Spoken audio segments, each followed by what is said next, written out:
I am now joined by Tony Gosling, historian and investigative journalist, to discuss the matter further on. Tony, do we see a divide here?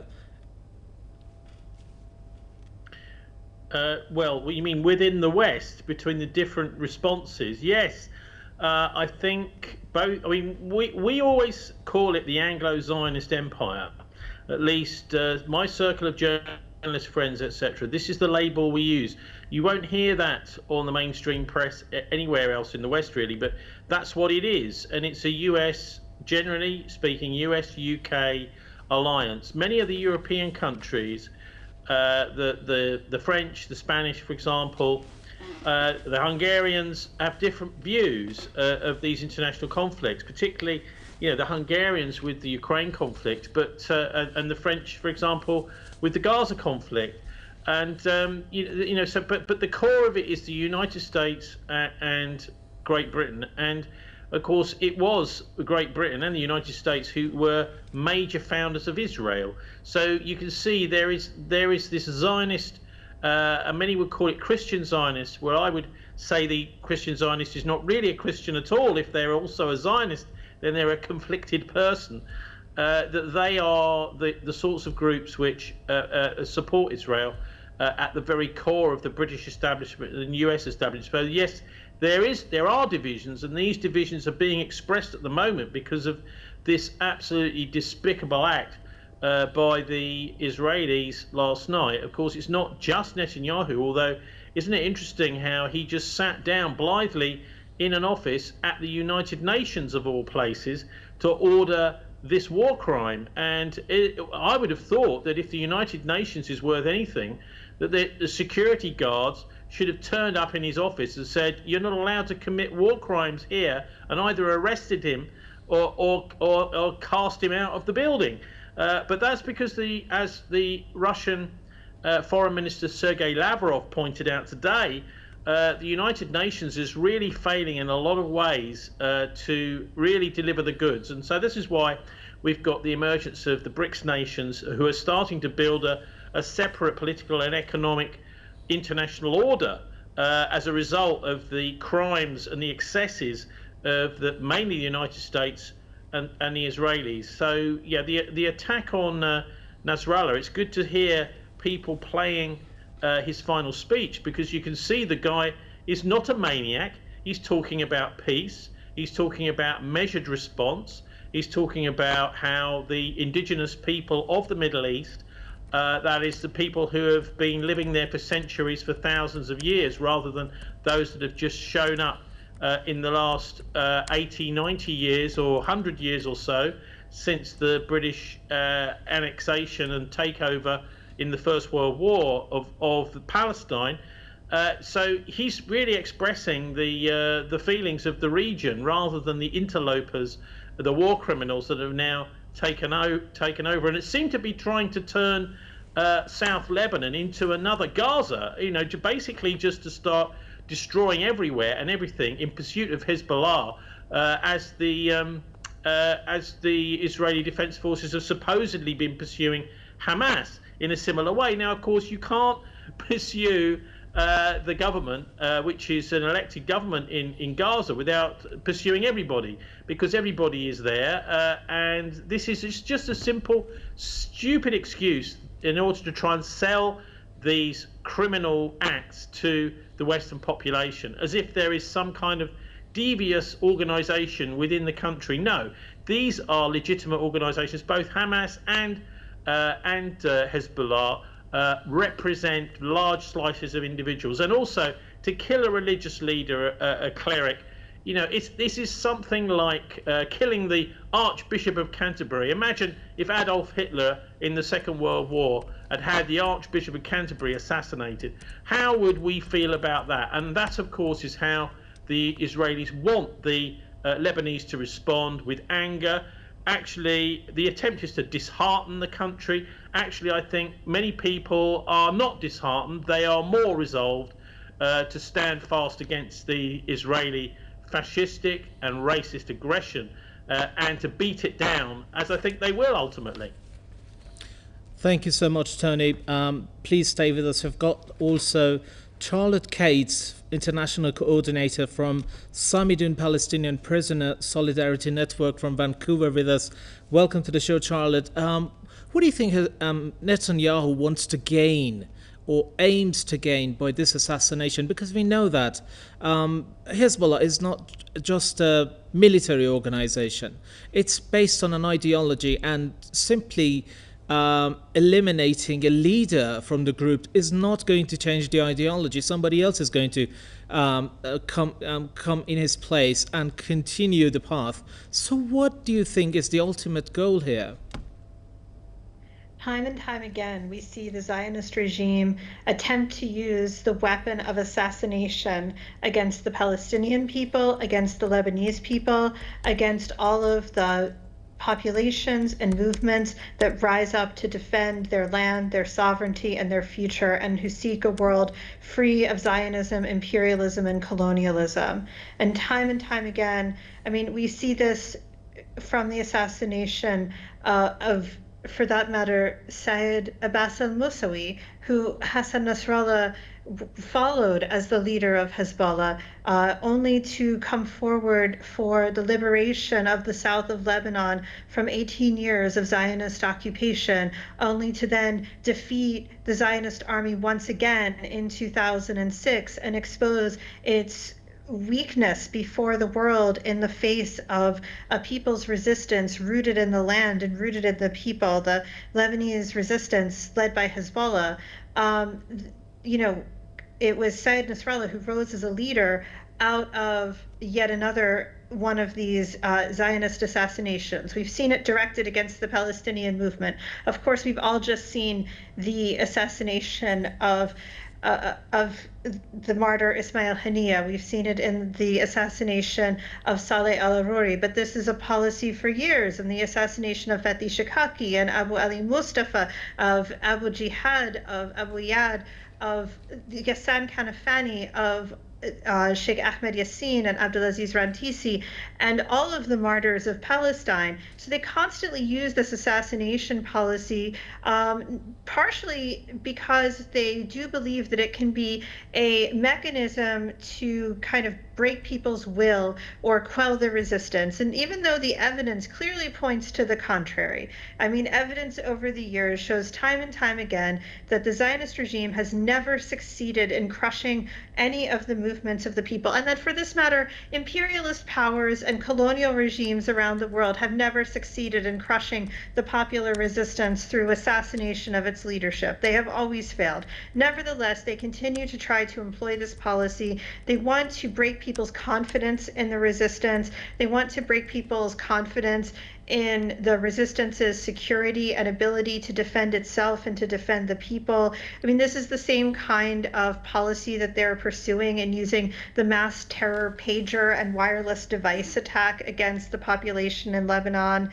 Netanyahu has shown time and time again that whether or not his tactics are considered best by all of his sponsors and advisors among the imperialist powers, ranging from the United States to Germany to Britain to France, etc., whether they all consider it best for the future of the Zionist entity, he and his government that are openly fascist are willing to essentially engage in any kind of criminal policy and act, any kind of massacre, any kind of genocide, because there is no way, they have no mechanism to defeat the Palestinian people. They have no mechanism to defeat their resistance. They have no mechanism to defeat the Lebanese people. They have no mechanism to defeat their resistance. So all they have is war crimes, crimes against humanity, assassinations, and genocide. And they are fully willing and indeed enthusiastic and eager to carry out those criminal actions in an attempt to bolster their failing regime and to give the Zionist project a sense of achievement, a so-called achievement, before the eyes of their public, particularly as their tanks are destroyed, as the north of Palestine remains emptied of its soldiers and settlers thanks to the heroic support front opened by Hezbollah on the southern Lebanese and northern Palestinian border. they're unable to achieve any of their so-called military goals. And so what do they want to show to their fascist public? The assassination of leaders, the assassination of Sayyad Hassan Nasrallah, the assassination of Ismail Haniyeh. However, these things have only cemented the immortality of these great leaders who have given so much for the liberation of Palestine, the liberation of Lebanon. They're people and figures who are immortal and who are beloved around the world. And the Zionist regime will never crush the movements that they have built, will never crush the will of the people, and will never defeat the resistance through these kind of criminal actions, even if Netanyahu is able to raise his vote total among the fascist sympathizing Zionist population occupying Palestine. Thank you so much, Charlotte. Please stay with us. Now, Tony, up until a few days ago, a matter of like a couple days ago, the US was talking about the possibility of a 21-day truce, which was vehemently, of course, rejected by Netanyahu himself, no one else. How can this two-faced nature exist in today's day and age? You know, talking about peace and truce, a possible temporary and that could lead to a permanent one, and at the same time providing Israeli regime with a kind of bomb that flattens buildings in order to get one assassination carried out. How can we justify that? How can you explain that? What's your take? Well, before I answer that, I'd just like to add, thank you so much, Charlotte, for going through the list of decapitation assassinations. It's really important. I would add a couple. If I was an Israeli government judicial prosecutor, I would also be accusing Benjamin Netanyahu of the assassination of his own president or prime minister, Rabin, in 1995, because it was one of Netanyahu's close followers that actually killed Yitzhak Rabin, who was most, very much involved in the Oslo peace agreement. And this was something which was looking as if it might actually bring peace. So he's not just assassinating foreign leaders or Islamic leaders, he's assassinating his own political opponents within Israel. Not only that, back in the end of the Second World War, the Zionist terrorists, the Stern Gang, were also threatened, as MI5 here in London revealed recently, to had a plan to assassinate Winston Churchill, because Winston Churchill had some misgivings about just handing over the land willy-nilly to the Zionists, and massive amounts of land at that when it was actually controlled by the British Mandate. So we've actually seen quite a lot, even of their allies and their own political opponents by Likud.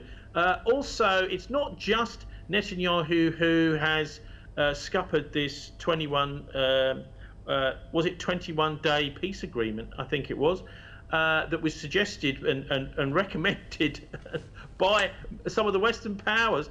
Actually, there are even elements within his own government that threatened to, if he was to accept that, to oust him as prime minister and to overturn the government if he accepted it. So there is a whole cohort of maniacs behind Netanyahu. It's not just him. So if you want to look at exactly what should happen to Benjamin Netanyahu now, if you look at their own Jewish law, the Torah, written in the Old Testament, in the book of Leviticus, etc., it's very clear in the Mosaic law, thou shalt not kill. If there was a judicial court which was following these old Mosaic laws, by his own law, Netanyahu should be put on trial and possibly executed under his own so-called moral code. And so what we've got here is an absolutely extraordinary hypocrisy coming out from people who say that they're following a particular faith, and they're making it absolutely clear to the world that they're not following that faith at all. In fact, what they're doing is deliberately trying to discredit it, and they've done that through the Israel lobby, particularly here in Britain and the United States.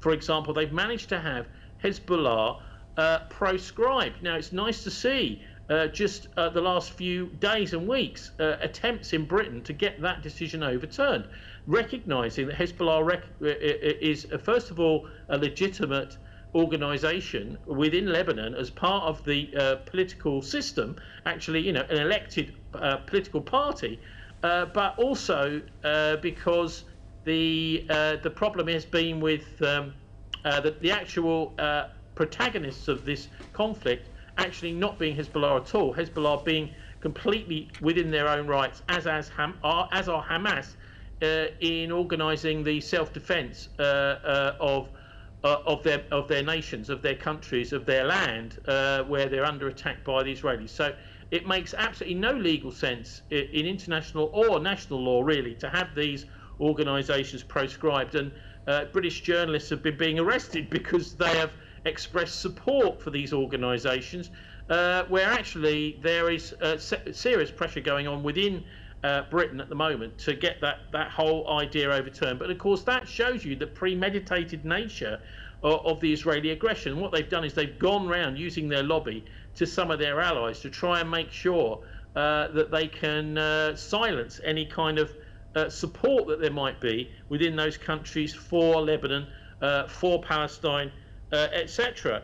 So I think the central, wasn't it the statement by Joe Biden today saying there's a measure of justice in this assassination? Well, would there be a measure of justice, people around the world would be thinking, if Joe Biden himself was assassinated? People might think, well, actually, because the United States is accessory to genocide in supplying these 85, I think it was, 1-ton bombs, with nearly 100 tons of bombs that rained down on Beirut and killed Nasrallah yesterday. This is a war crime, so maybe there's a measure of justice in the arrest and trial of war criminals like maybe Joe Biden. And so this sort of language is really upside down, topsy-turvy language, and what it shows is a kind of psychopathic nature. And let me tell you what the result of this is. Remember, we know quite a lot about the Jewish vote in the United States. We don't hear so much about the Muslim vote, the Islamic vote in the US. And the Islamic vote in the United States is key in at least 3 or 4 of the most important swing states in the presidential election. So by uttering strange phrases like "there's a measure of justice in assassinating Nasrallah," this is the sort of thing which will lose. I think it possibly has already lost Joe Biden's party with Kamala Harris, the Democrats, this presidential election, because if those people in those swing states vote for third parties rather than for Biden, they may not want to vote for Trump. But if they don't vote for Harris and the Democrats, that means Trump is almost certain to win. And so what they're doing is they're shooting themselves in the foot by making the Democrats, these idiotic statements, actually applauding international war crimes, killing fellow leaders that they may at some point have met around international diplomatic tables. And certainly their diplomats, if they're actually diplomats, would be advising them, no, don't say that it's a just thing in any way to be assassinating foreign leaders. That could lead to World War III. That's the sort of thing which could mean that things escalate. It breaks down international diplomacy, etc. And also, Charlotte's quite right, I think. I'll just wind up by saying this whole idea of assassinating individuals doesn't work. It actually doesn't work, because really what they're doing is what they're most afraid of themselves. They realise that their own regimes are very fragile. Here in Britain, very fragile under King Charles, with our political class now. It's a very tiny minority of people who are within our political classes that support Israel, and mostly through fear, I might add. Also, of course, there's monarchies in the Gulf states, etc., which are very fragile, and of course Israel itself, the political leadership there is a small minority of people that are pursuing these very extreme policies. So maybe that's what they're really afraid of happening to them, and they're doing it to the other side. But the fact is that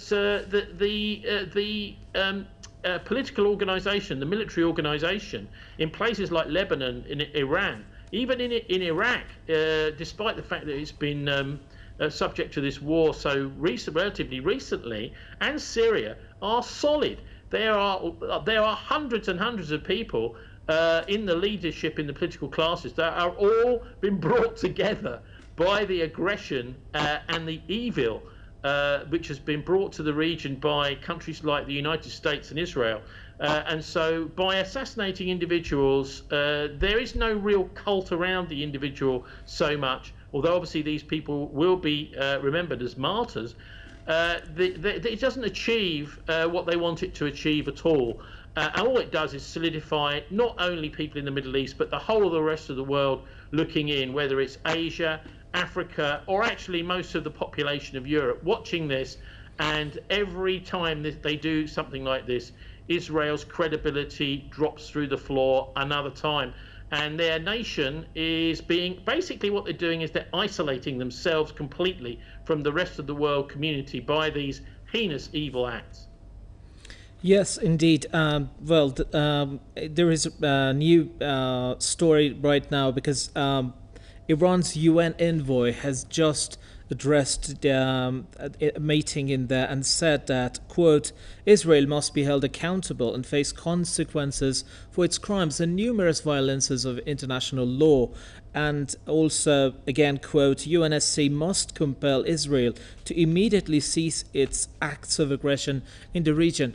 My question for you, Charlotte, is that considering this, the situation, how it has been developed, how it has been dealt with the UN and similar situations in the past, what can we really expect from international organizations in the current world order to react to such massacres? What is it going to take to stop this massacre from going on? The genocide must stop one way or another. The genocide will and must stop one way or the other. But unfortunately, it is not the United Nations in its current form that is going to stop it and is going to bring it to an end. We can see this, that so long as the United States continues to hold a veto power in the United Nations, this is not a Zionist war that's being carried out without the permission of the United States. This is an assault that's being carried out with the full collaboration, cooperation, military support, armament, and intelligence support provided by the United States of America. And it's very obvious that yesterday's great crime was also fully a U.S. and Zionist crime, just like the entire genocidal assault on Palestine has been.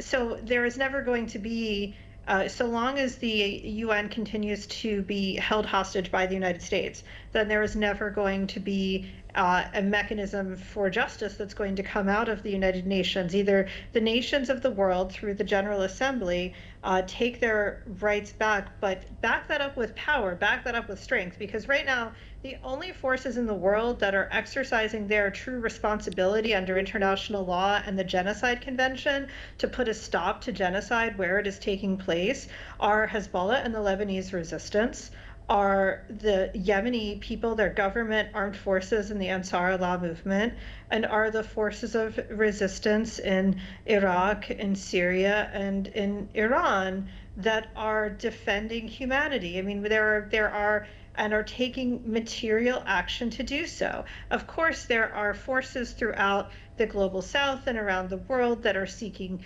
peace, that are seeking justice, that are seeking an end to the genocide. But when we're talking about the kind of action that is necessary in order to bring it to an end, this is not going to be brought to an end by passing resolutions. The Zionist regime and the United States are violating dozens of UN resolutions at any given time. In fact, the Zionist regime very openly makes a mockery of the United Nations whenever it goes and speaks before it. And of course, it should be thrown out of the United Nations. It never should have been legitimately admitted into the United Nations because it's always been an illegitimate regime built on the dispossession of Palestinian people and the theft of Palestinian land. And it has always been a colonial project that is fundamentally at odds with the UN's claimed rhetoric and opposition to and recognition of the illegality of colonialism and foreign military occupation. So what is the only force that has the capacity to bring this genocide to an end are the resistance forces, and it is through the military resistance and through armed action, because there is no language that this occupier understands except that of force. Now, it is more than past time for the nations of the world to cut off the flow of trade, of aid, and of support that the Zionist regime continues to enjoy. This is a regime that is based on trade flows and external investment from countries around the world, from people buying its technology products, buying its armaments, from providing it with electricity, from providing it with pipelines to fuel its needs. The fact is that if the reactionary Arab regimes that continue to be complicit with the Zionist entity and with U.S. imperialism would cut off the financial and military support that they continue to provide to the Zionist regime, it has no base, it has no roots in the land. It's an artificial entity that's being propped up on stolen Palestinian land.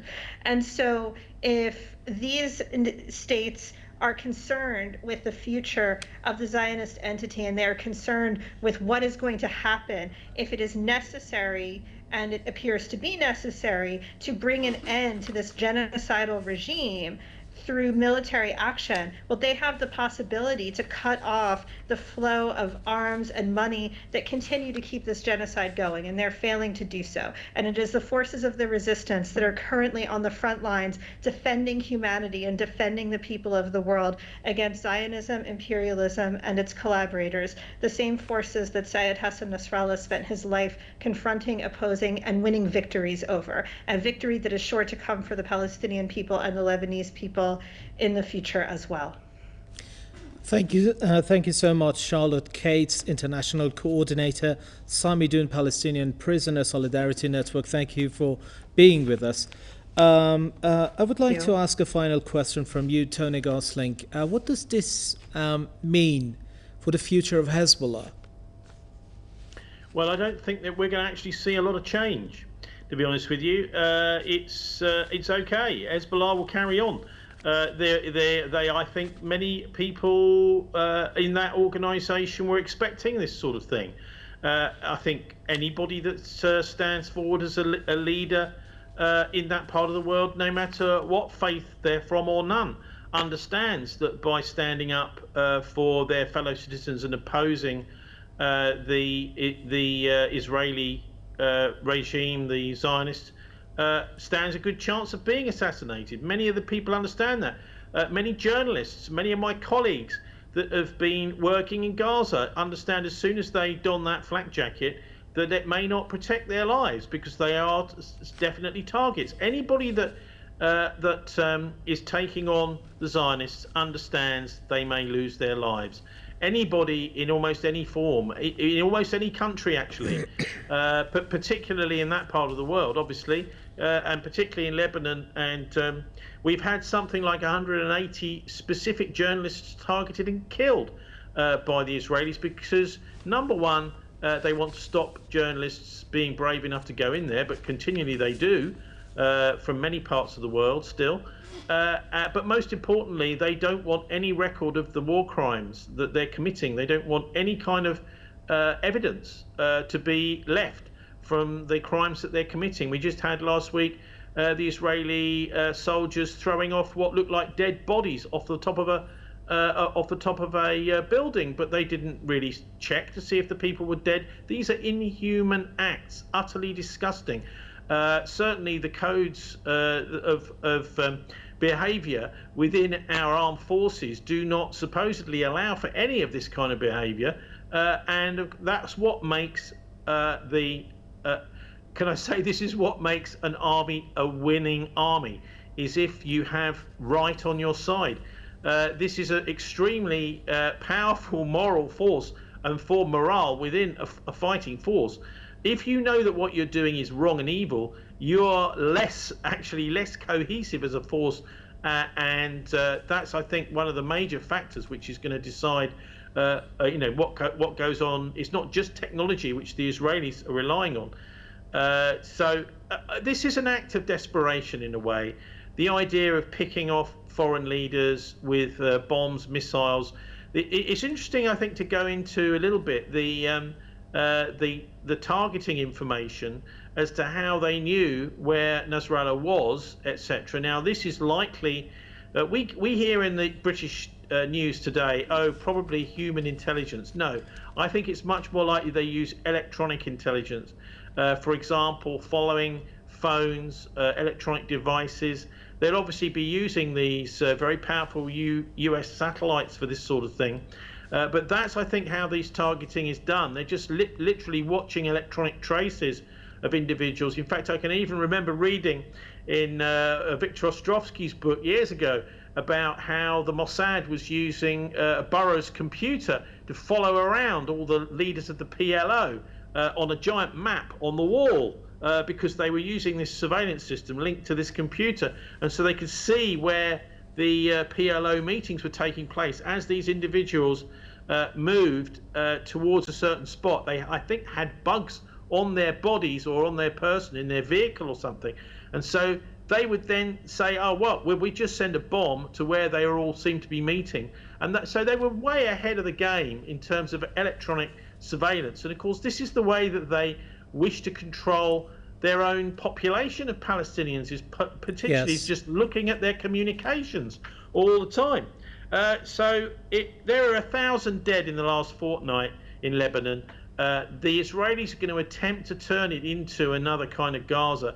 I don't think that they're going to be able to succeed in doing that. But Charlotte was absolutely right when she was signing off there, saying the key campaign now here in the West is to force our governments to cut off the arms and the financial support for the Israelis. That, I think, if that support, particularly by Biden from the United States, was switched off, this war would stop tomorrow. Thank you so much, Tony Gosling. Thank you for staying up so late to be with us. Tony Gosling, historian and investigative journalist from Bristol. Thank you once again for being with us.